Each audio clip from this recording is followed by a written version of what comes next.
Yo, good morning, good night, wherever you are. This is the General, the King of the Elite Click, A-Jade Emery, along with my main man, the big guy, Aaron Clements. What's up, Aaron? That's right. I'm here to talk wrestling, and I got some neat projects on the way, so stay tuned for all of that. Yeah, you heard the man. Stay tuned. And today we're going to be reviewing NXT TakeOver Our Revolution. And before we even start, one of the things that is bugging me about these NXT specials, they're always call it Takeover with slash insert title here. It's like, can we just call it Takeover Our Revolution? They could do that and then just add a number to it, like NXT Takeover 3, kind of like how UFC does it. But I think they're trying to go more with the in your house approach. Yeah, that's what I was thinking. You read my mind, brother. Like that. You read my mind. I was thinking the In Your House DX, In Your House Bad Blood, In Your House Mind Games. He's running this, so he was around during that, so I could easily see that being the case. Yeah, you can see the old Vince McMahon approach influencing Triple H there. But anyway, let's get started. NXT take over our revolution. The fourth pay-per-view, the fourth NXT special this year, and there was a lot of action tonight. It was spectacular. First off, starting off this show was the debut of Owens. Kevin Owens, we know him from the independent scene as Kevin Steen. He worked in ROH where he was a world champion, had some awesome ladder matches. He was best known for his brawling style, but tonight he made his debut on the big stage in what a debut. Okay, let me first get into this match. Kevin Steen comes out, and you can just hear everybody chanting, "Fight, Owens, fight." And you can just see Owens with tears in his eye. And Corey Graves on commentary even commented on that. Like, I said, yep, Owens living his dream. He's finally made it to the big leagues now. And for his debut, his opponent was C.J. Parker, or as I like to call him, the NXT Zack Ryder. Because the guy can't win. I haven't seen the guy win a match in a while. But anyway, back to the match. Pretty decent match. You can even see Owens lost a decent amount of weight. He got in shape. And he was the brawling. I'm sorry, I'm going to keep calling Steen and Owen back and forth.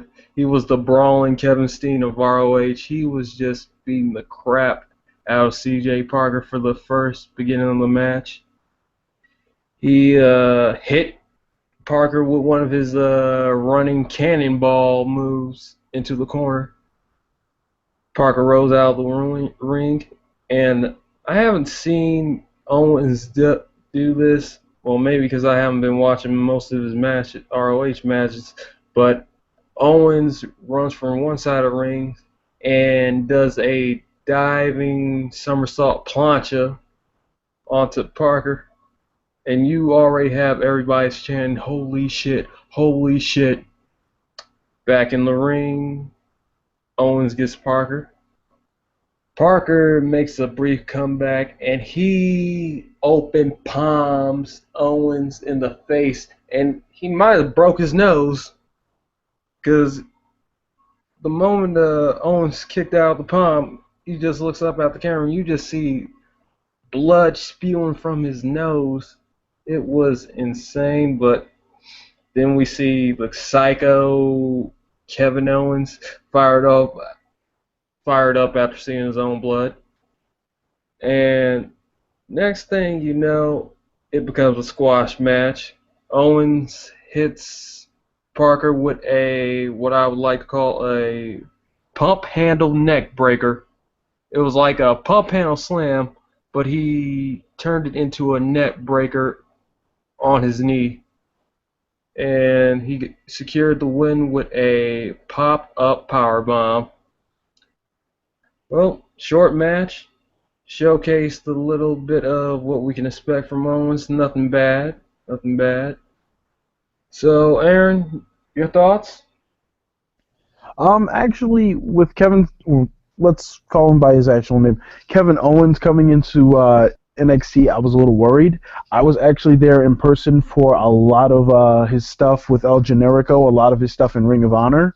In fact, at one point, I was the person who had to tell him he only had, I think, 2 tables to work with for one of his matches. Interesting. Not horrible, but interesting. Um, Basically, he's the same Kevin Steen we've seen of old.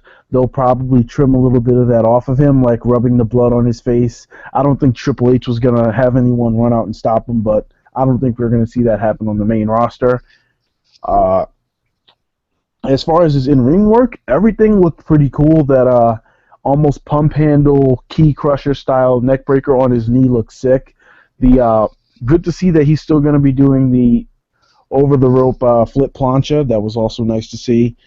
A little disappointed, but obviously he didn't use the package pile driver.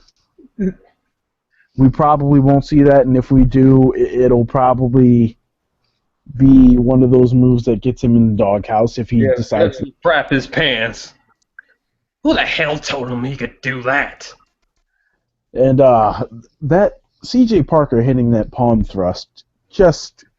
It reminded me of something of Chris Hero's forearms where it just came out of nowhere, and it actually made me think he might actually lose the match. I was actually sitting there thinking, he might actually lose this. I was like, oh, that was brutal. And the thing is, I have to say good on CJ Parker because I don't watch too much NXT. This is the first time I've seen CJ Parker really wrestle, and that's it's a hell of a simplistic move to almost make me think he was going to win the match. So good on him, and this was a good match. So, yep, next we had the Vaudevillains versus the Lucha Dragons. Now, right here, right now, I am a mark for, well, not really a mark, I'm a small-time fan for the Vaudevillains. I like the characters and the dynamic of Aiden English and Simon Gotch.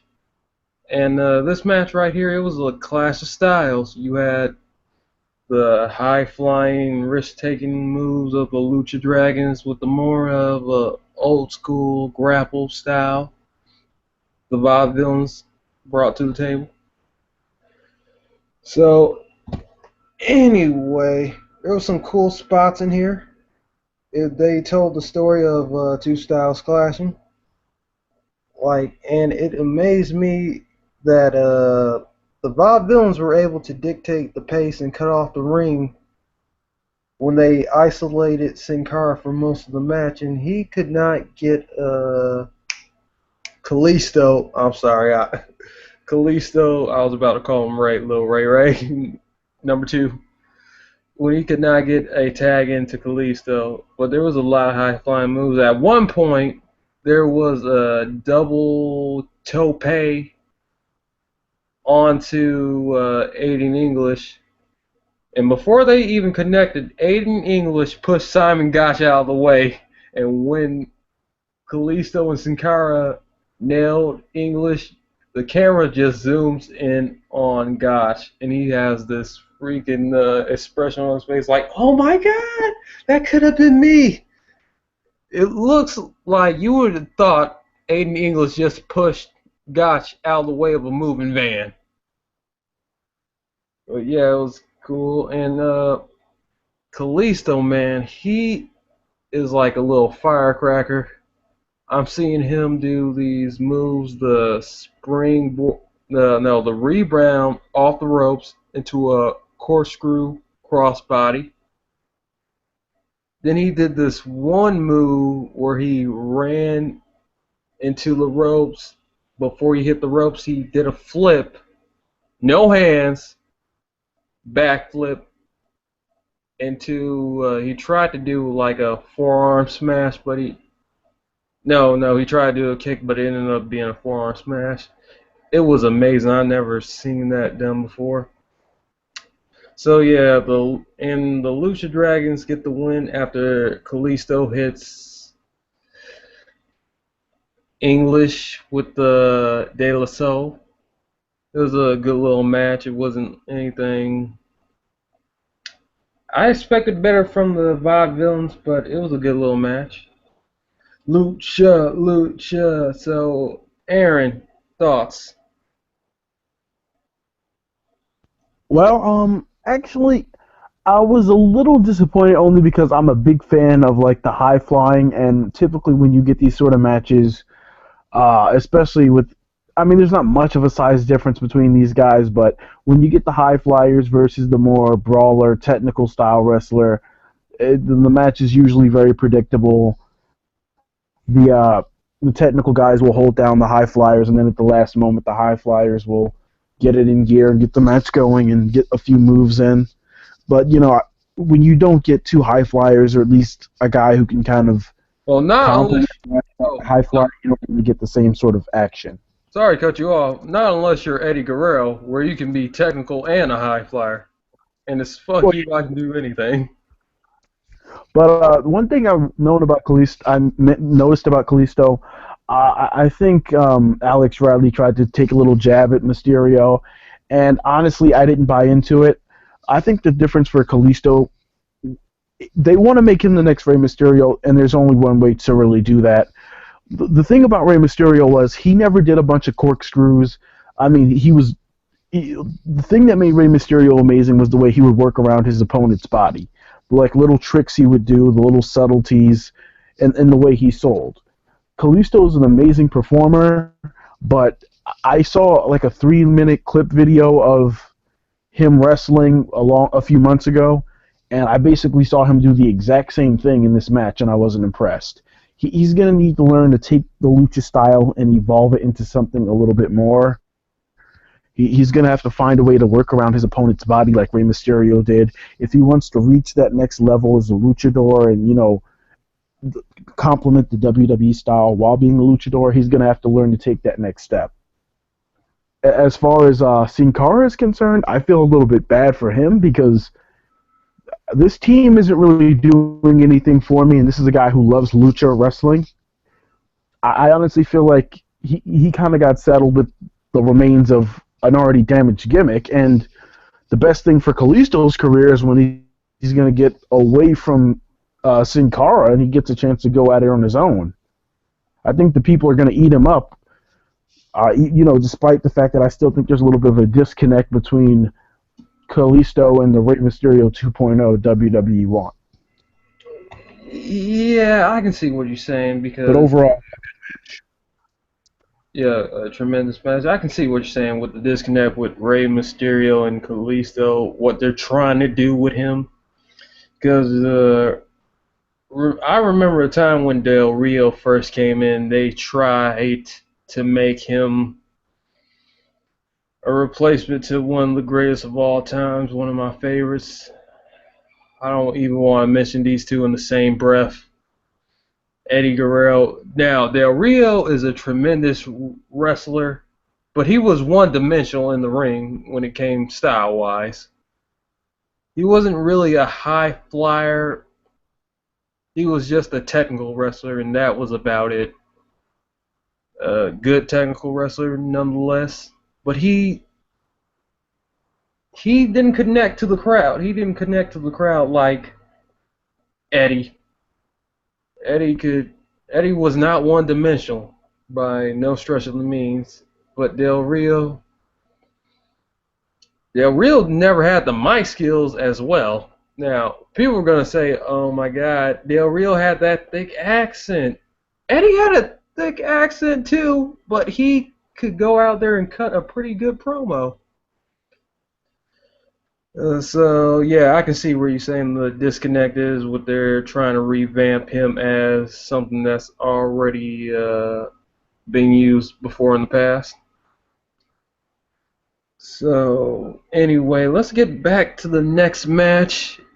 We have Baron Corbin versus who the fuck? I mean, I'm sorry, I did not write this kid's name down. He's just a jobber. Too. I was gonna be like, AJ, there's no need to swear just because you didn't write his name down. Uh, uh, it doesn't matter what his name is. It was Baron And I Corbin say, versus it was Baron Corbin versus No Name, and you already know what happens when Baron Corbin comes. Something's about to go down. It gets real intense. Yeah, Baron Corbin comes out to this really wicked theme music. I like it, and and the moment the bell rings, you hear the crowd counting down, and you hear them on commentary saying these matches usually don't even last a minute. And I even counted down the match myself. This match only lasted 40 minutes. Baron Corbin hits in the days, bada bing, bada boom, over. And as he's pinning, it doesn't matter what his name is, he's staring into the eyes of Bull Dempsey.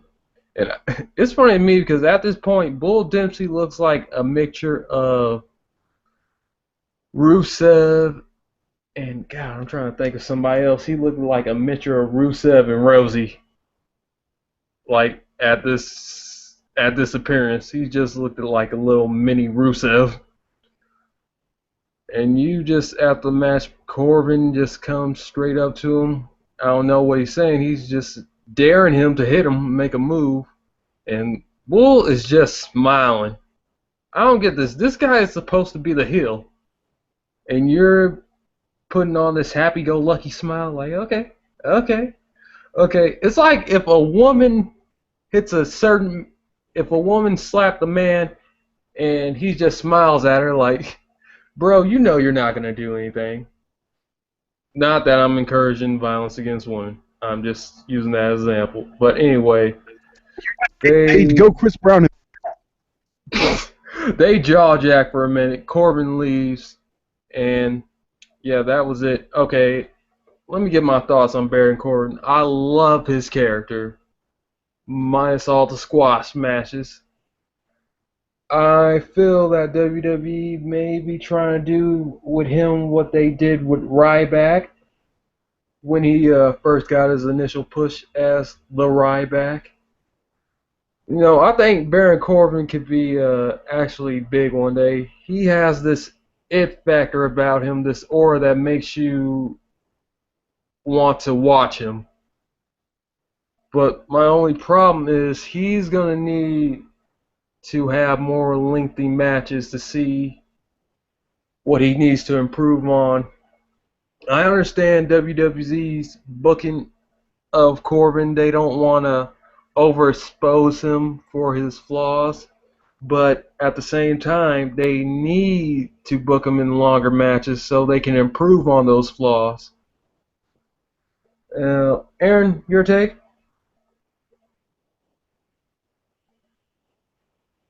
Aaron? So yeah, anyway, Aaron just had a little malfunction. So the next segment was about the next segment involved Roman Reigns. And basically, it was a backstage interview with Renee Young. Asked him what could we expect from him. And Roman Reigns, in a lot of words, are like, "Hey, Aaron, So this is a little awkward. It looks like A-Jade has been killed. what? I'm right here." What? Oh, okay. Okay, guys, let's go back. Oh, okay. I guess I got disconnected or something. Or Yeah, you got disconnected. Let's rewind a little bit. Your thoughts on Baron Corbin?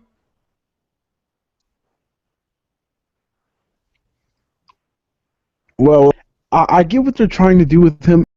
It reminds me a little bit of the American Badass Undertaker with a little mix of the Dead Man Undertaker, where I mean he doesn't necessarily come off as a biker or anything like that, but more like a lone wolf sort of thing. Uh, now there, I see what they're going for, and there are a lot of cracks in the a lot of cracks in the wall, if you will.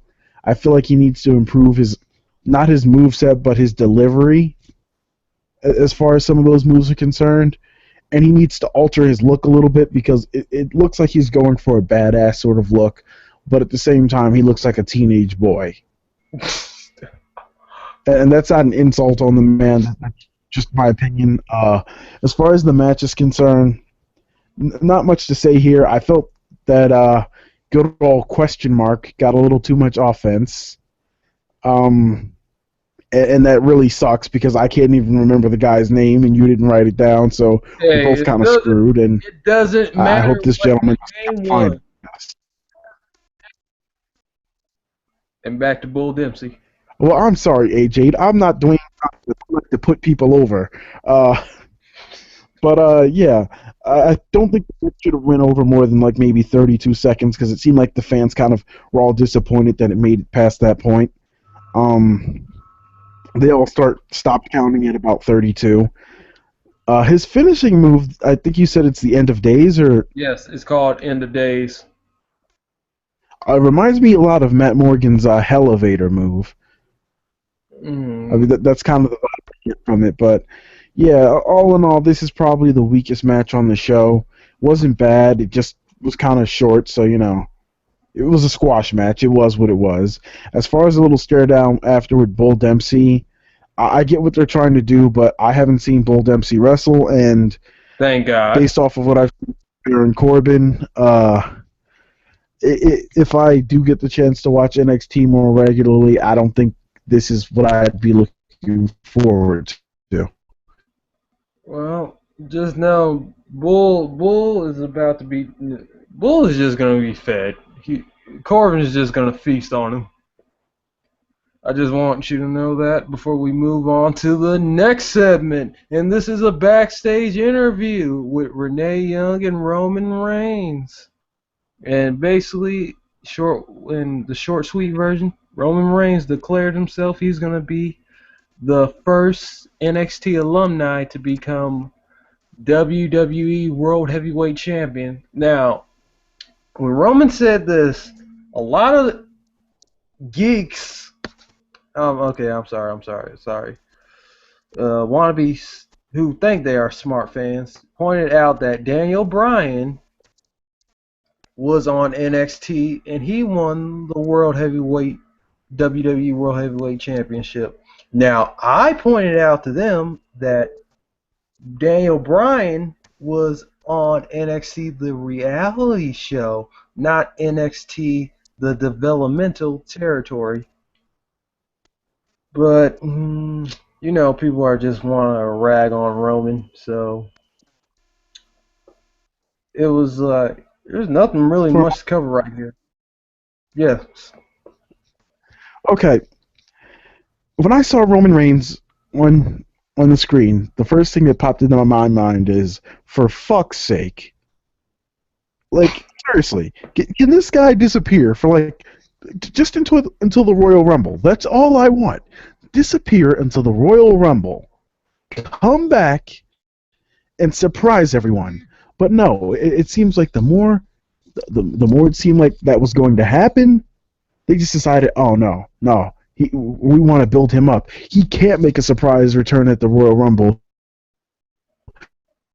He can't just have to throw him on TLC, which is another show, so I won't go into detail. But for fuck's sake, just let me forget about the guy. We're gonna do that one tomorrow. All I was gonna say was, for fuck's sake, just let me forget about the guy so that when he makes a surprise appearance, it's actually a fucking surprise instead of an inconvenience. Good point.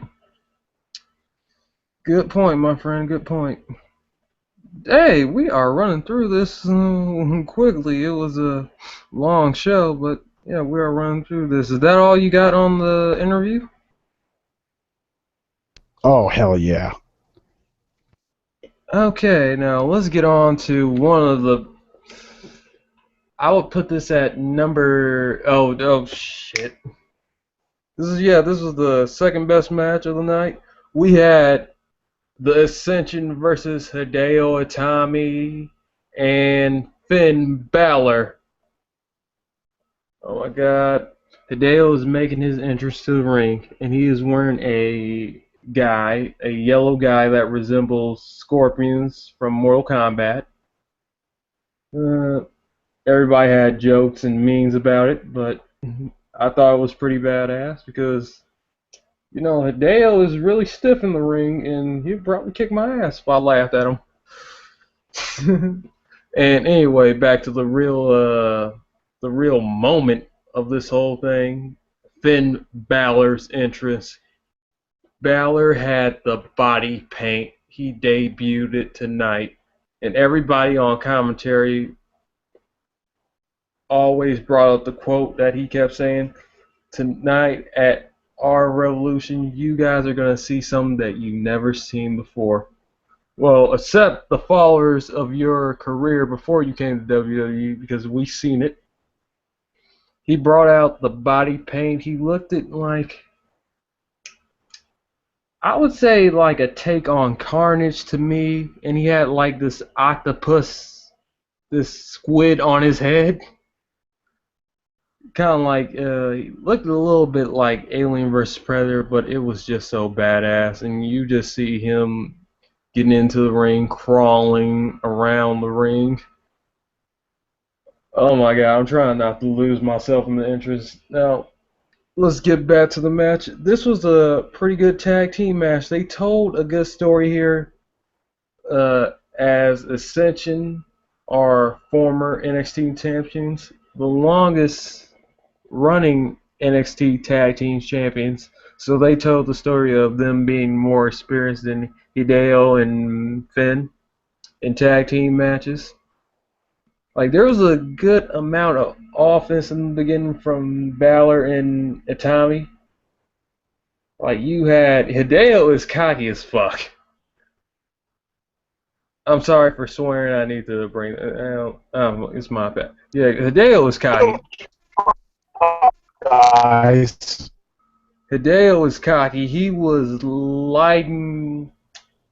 I think he was lighting their chest up with these chops, these strikes and kicks, and he's just smiling like, "You want some more? You want some more?" And I kind of like the cockiness. I like it. And you saw some cool dope team moves. Then Hideo became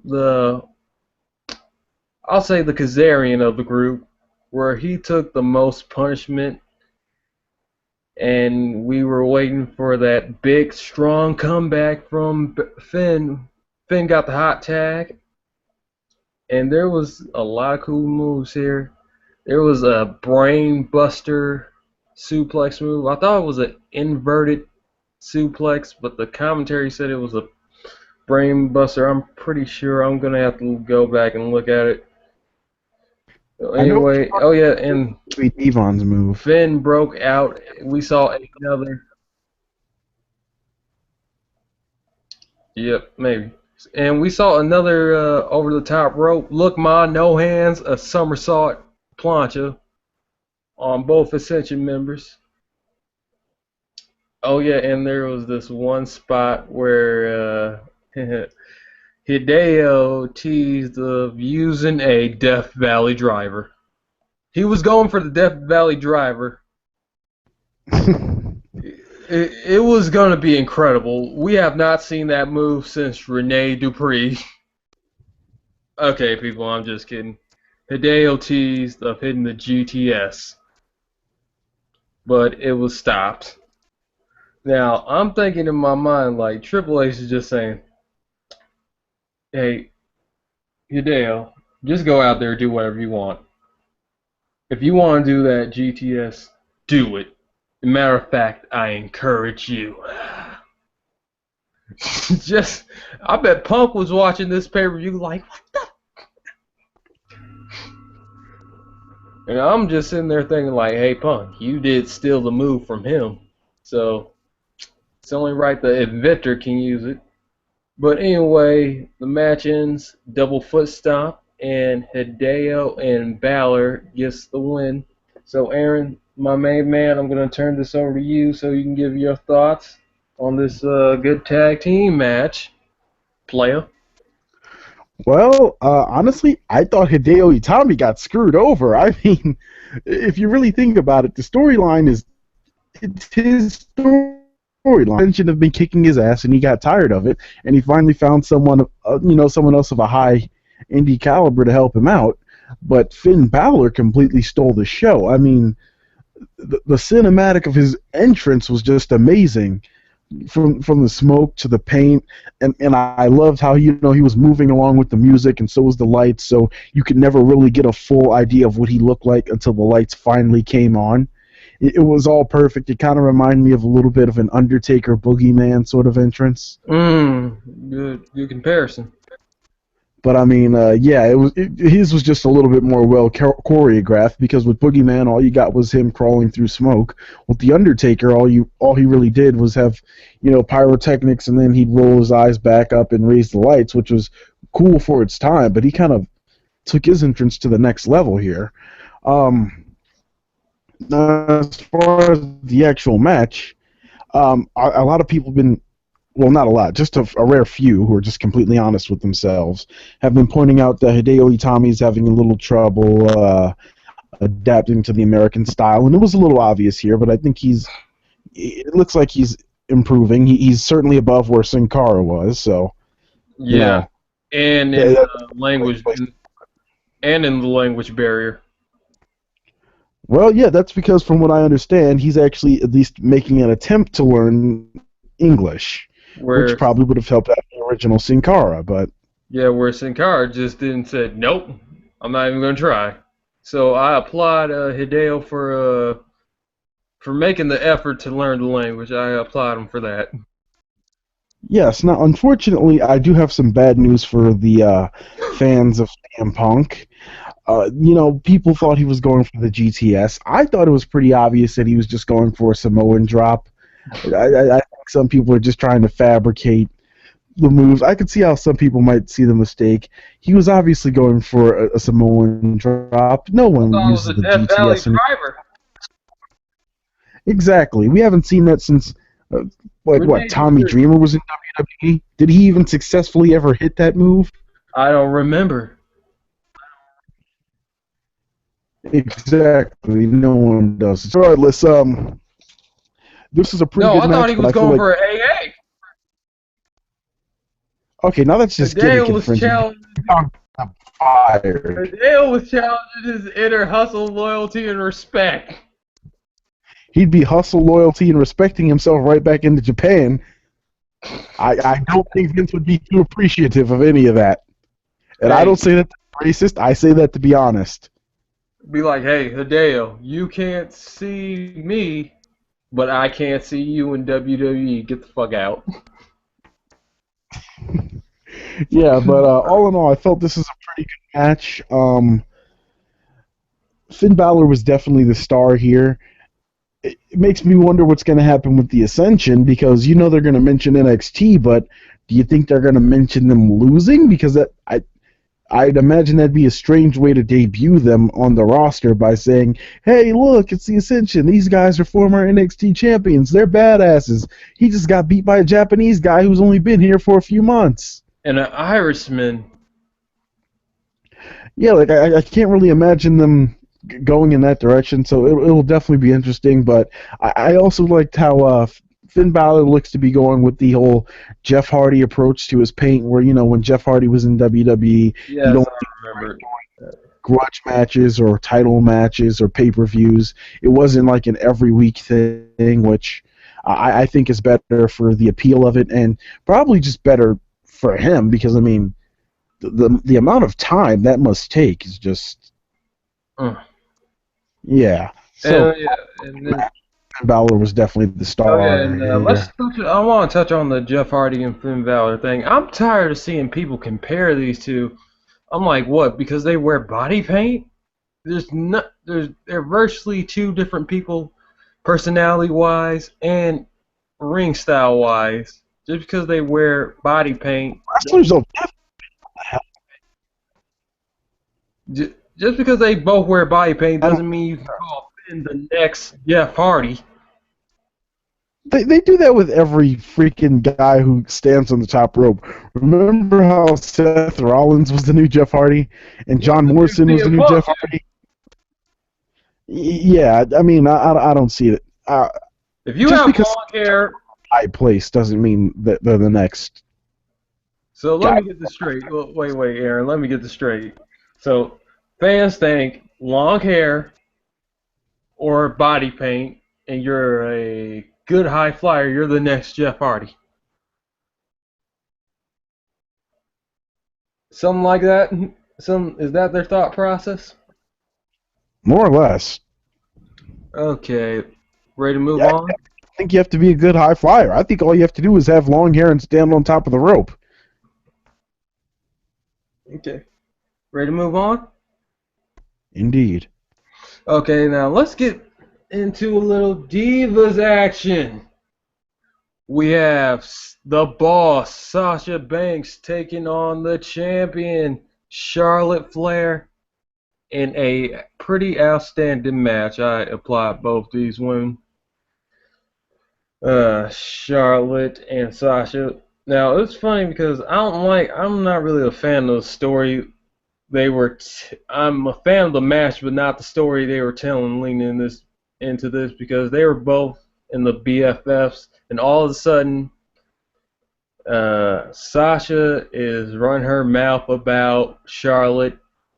Then when Charlotte wins a match, she comes out to shake her hand, like, "Oh, everything's cool, everything's good. Let me attack your fallen opponent right here, Bailey." And Charlotte's looking at like, "What the hell?" Then that's basically how this feud came about. But anyway, let's get into the match. Man, I knew Sasha Banks could wrestle, but she put all her cards, well, all the cards that we saw out on the table in the night. First, it began with her trying to mock Charlotte by doing her father's signature corner chops. Charlotte got one chop off before. What did I just say, man? Aaron, You reiterate. said she got one chop off. Sasha. She got one chop off. Okay, Sasha got one chop off. I thought I said Charlotte. My bad. Sasha got one chop off, just one. Then Charlotte turns the pages and starts. Well, she's her father's daughter, but she can't deliver those knives just like her dad, or even Trish Stratus for that matter. But they're some pretty good chops. She's just putting these chops to Sasha Banks for a extended period of time. The next thing we know, Sasha Banks is taking control. She uses the figure four headlock, head scissors, which is Charlotte's move, and she's doing the thing where she flips Charlotte and she starts driving her face into the canvas repeatedly. And all we hear is "woo" from Sasha. She's really mocking. She's really mocking Charlotte right now, and she keeps doing these stomps. I mean, the head scissors stomps into the canvas until Charlotte reverses out of this. And yeah, this was a. Oh yeah, and there was another spot in this match where Sasha speared Charlotte pretty good, and that was a good spot right there. And another spot, and I wrote this down. Sasha did a tope into a crossbody on Charlotte. I had to give my props to Sasha. I didn't think she could do something like that. And it was a good wrestling match from there on. We had the basic heel dominating most of the match. Sasha had Charlotte's number for most of the match. Then we saw attempted No. Sorry. I'm getting ahead of myself. Then we saw Charlotte trying to do a moonsault. She does a flip, lands on her feet, turns it into a split legs. No, I'm sorry, a leg senton. I'm just like, well, Sasha is a pretty damn good athlete, and she's a pretty damn good worker. And towards the end of the match, we see Sasha setting Charlotte up for a superplex. Charlotte counters the superplex and pushes Sasha off the top ropes. Charlotte, while she's still on top, hits Sasha with the natural selection to get the 1, 2, 3. I'm sorry, guys. It was a good match. I think Sasha should have won, so that could have carried on to the feud with Sasha and Bayley. Because as a Bayley fan and as a fan of wrestling, they need to complete the story between Sasha and Bayley. And it should end with Bayley becoming the NXT's Women's Champion. Now, I want to get a minute to regain my composure, but let me turn it over to the big guy, Aaron. What did you think of this match, sir? Well, actually, this was my match of the night. Mm-hmm. I will be completely honest with Banks' face scares the living hell out of me. I don't understand people who think she's attractive. Damn, I red won't. flag. If You're I see her entitled to your approaching, opinion, sir. I will stay far, far away. But as a wrestler, she's the boss. You say it again. Plain and simple. Like that match, amazing from head to toe. I don't understand how the boss. I don't understand what the disconnect is between the main roster and what we see in NXT, but damn, Aaron, I think your feet's like, going down. this is one of those instances where looks do not matter. And Hello? hey, All you're right, yeah. Am I still going? Yeah, no, you're good. All right, so I'll try to finish out here. That Charlotte moonsault into the leg senton was amazing. The natural selection off the top rope was also amazing. And I can't remember what it was, but Sasha did something to Charlotte. I think it sent her face first into the corner. I can't remember what it was, but it just looked brutal. You remember the double knees into the abs. Like, everything they did was just brutal.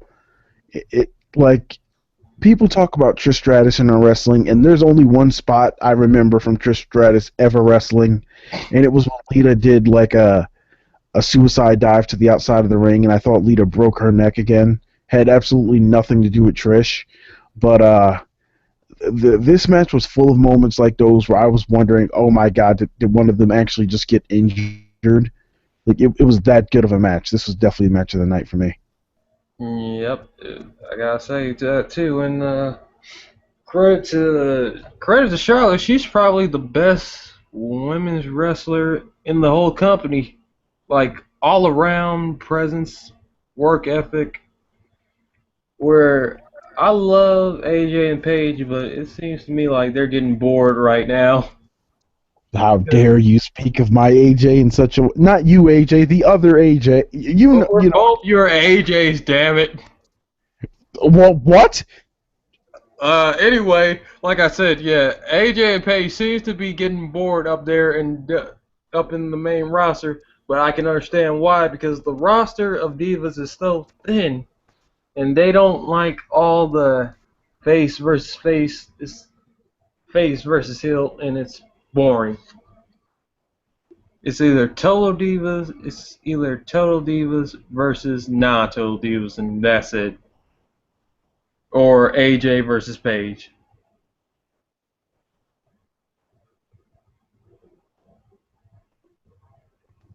Yeah, I think that's one of the problems they're facing right now, where Charlotte is going out there night out and night busting her ass. That's just my observation. Yeah, she does. There's something about her, the way she carries herself. She really comes off as like some sort of premier athlete. Like she when she just walks to the ring, she literally just looks like a real champion. Agreed. Ready to move on? Yes, sir. Okay, now we're into the main event.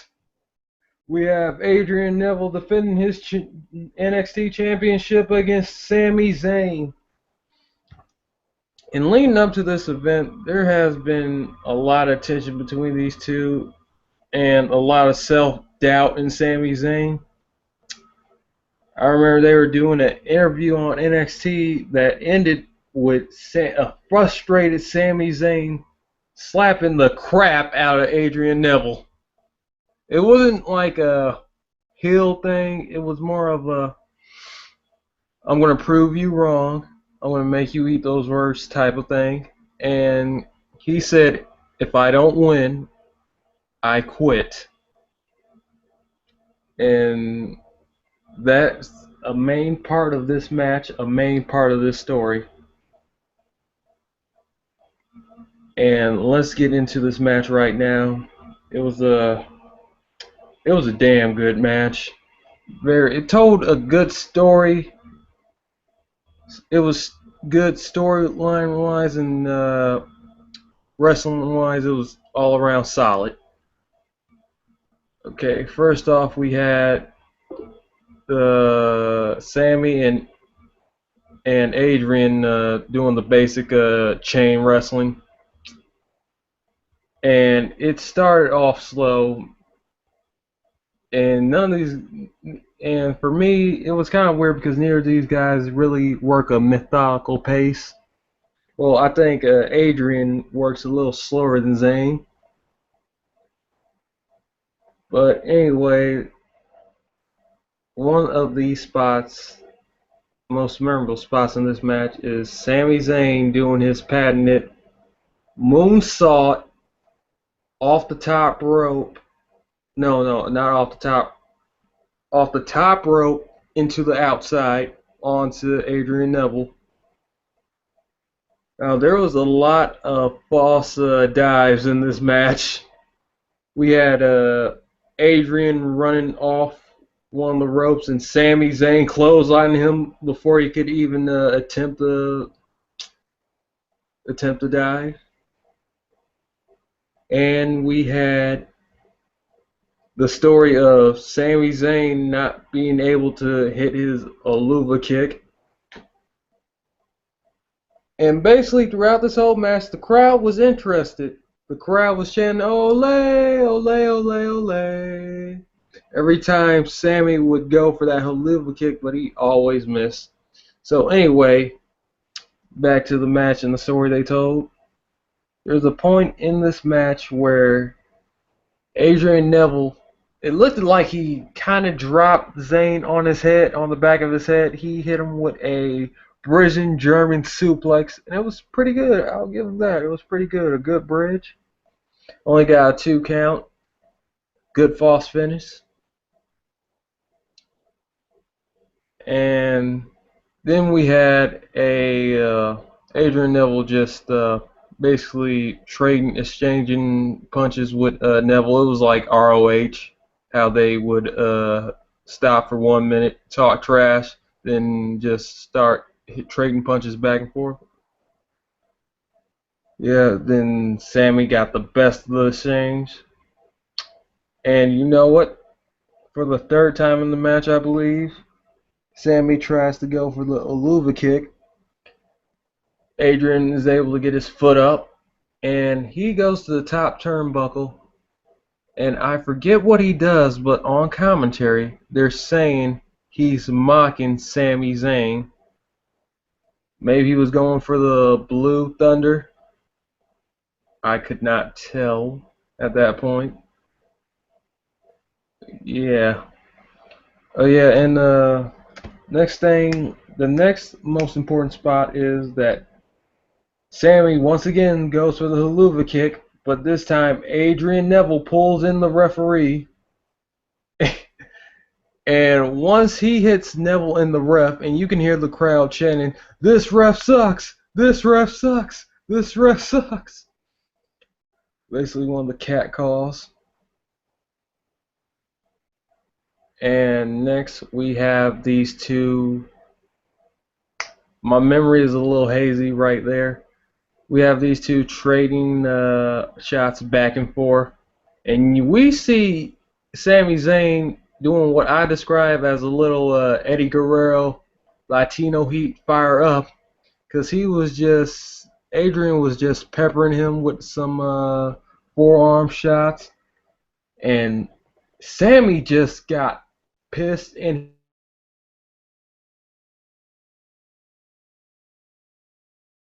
gets a few more forearms to the face before Sammy starts firing back, doing his little clotheslines here and there, his little drop kick. It was amazing. Then we see Sammy channel He Who Must Not Be Named, or Kurt Angle. He starts doing these German suplexes. And there were some pretty good German suplexes. He got two off. Then the last one, he turned into a half Nelson overthrow suplex, or whatever it's called. I'm sorry, it's a half Nelson into a suplex, but Sammy did the release. And he goes for the pin. False finish? No. The next, we see Sami Zayn go for. It was kind of like it was a spin out power bomb. Another false finish here. Then Adrian Neville, a few minutes later, did the same move, but Sami Zayn manages to kick out again. Now, I'm sorry guys, I may have to call on Aaron. Aaron, what happened for the ref to get knocked down the second time? I believe what happened, the way they played it up was that Sammy hit the haluva kick, and I believe it looked a little misty, but the idea was that Adrian Neville possibly pulled the referee in while he was getting haluva kicked, so Sami Zayn kind of hit them both. Yeah, then we go to the. After this great match, we go to the end where Adrian Neville grabs the NXT title and tries to bring him in the ring. Sami Zayn is able to stop him. And Sammy is looking pissed right now. He grabs the NXT title. Then here we go. We have Sami Zayn doing the basic good babyface thing. And he's struggling like, should I use this? Should I not? And the crowd is saying, yes, do it. I'm thinking to myself, watching this, like, come on, Sammy, you're letting Eddie Guerrero down. He would have blasted Neville. But a few seconds later, Sammy starts to thinks better of it after swearing a lot. The guy was dropping the F-bombs like, man, F this. I don't need it. And he turns around into a reverse Hurricane Rana that drops him on his head. And we see the ref comes to. It was a fast wake up for the ref. He came to do the false finish. 1, 2. Sammy kicks out. Then we have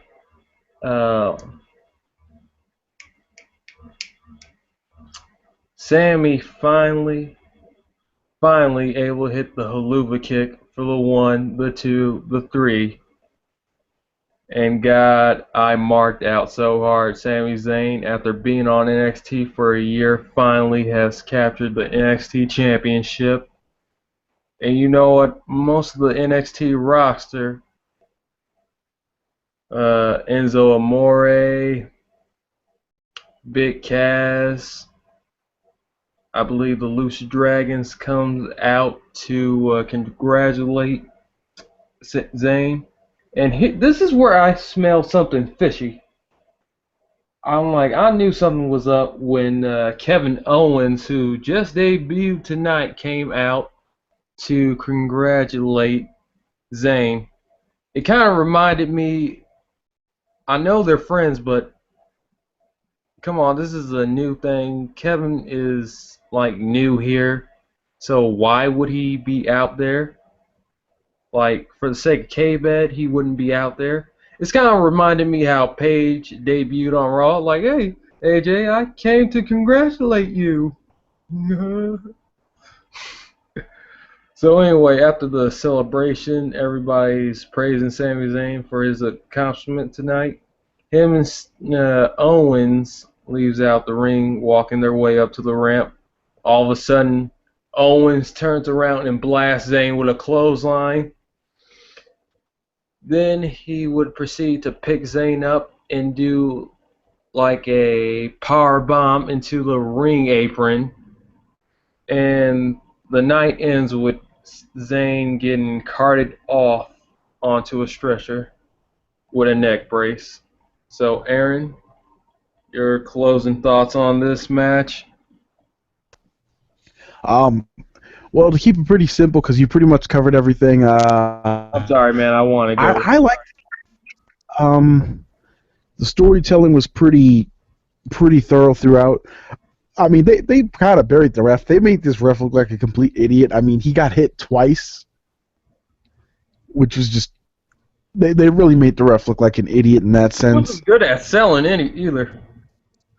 But you know, when it all came down to Sami Zayn holding that belt and dropping the F-bomb like 5 times, trying to decide if he was going to hit Adrian Neville or not, they really just did everything they could with the storytelling.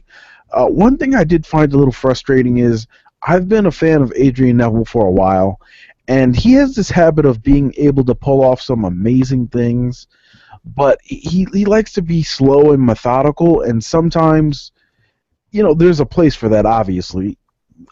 That's, good storytelling should come first in every match, but sometimes I just like to see him say, you know what, I'm a man. I'm the man that gravity forgot. I can do whatever the hell I want in this ring, and really go all out and just do a bunch of crazy stuff. Especially being in the ring with Sami Zayn, who's got a pretty good reputation for just going out and doing crazy stuff. That's kind of the match I wanted, and unfortunately, I didn't get it. But I won't say I was disappointed with the match I did get. As far as the Kevin Owens thing, apparently NXT is like a Marvel movie where the things don't stop at the credits. So if you see the credits and maybe like a logical person, you think it's over after the guys hug and after Kevin Owens runs down to the ring to hug his best friend. Yeah, I can smell the rat. And then Came out. Go ahead. and then you tune into the Solid Monster show and you find out that Kevin Owens powerbombed Sami Zayn on the ring apron, and you missed that. You can imagine being a little pissed off.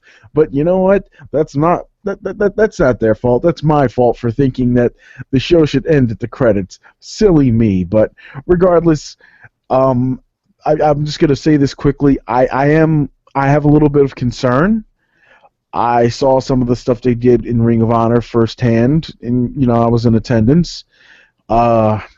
I'm concerned at what could possibly happen because I don't know if WWE would let them go all out like they did in Ring of Honor, and I don't know if they can recreate that magic. Personally, if they're going to do this feud, I'd like to see them put a Taz Sabu spin on it where Sami Zayn feels betrayed and he keeps trying to challenge Kevin Owens, to come out and face him, but Kevin Owens is staying silent or he's avoiding Sami Zayn. He's not really openly trying to fight him. And then Oh, I see. I see what you're saying. I've gone through everybody on the roster, Sammy. Now I'm coming to kick your ass. Yeah, that could work out, but my only problem is I hope they're not rushing this like too soon because Sting, I mean, Owens just debuted the same night. Maybe he should work with somebody else before they just put him with Zayn.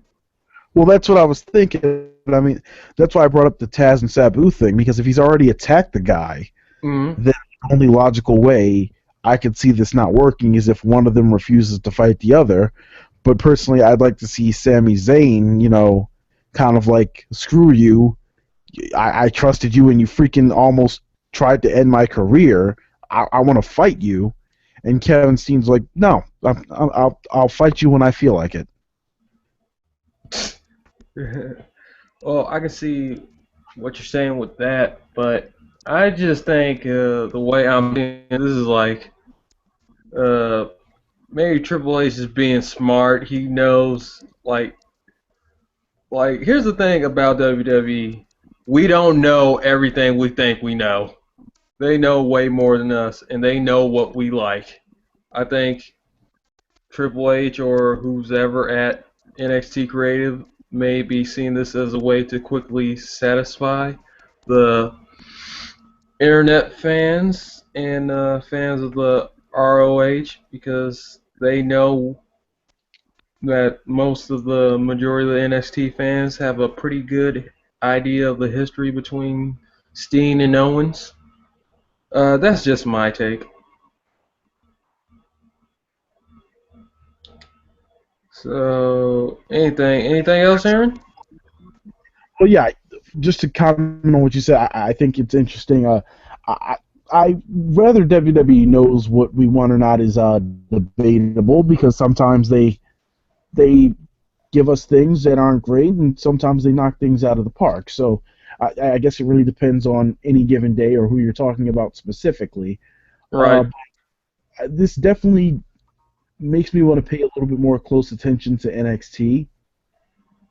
So hopefully I'll be able to work out my work schedule and actually watch the show consistently, because it looks like it'll be fun. Hey, Uh, there's an easy way you can do this.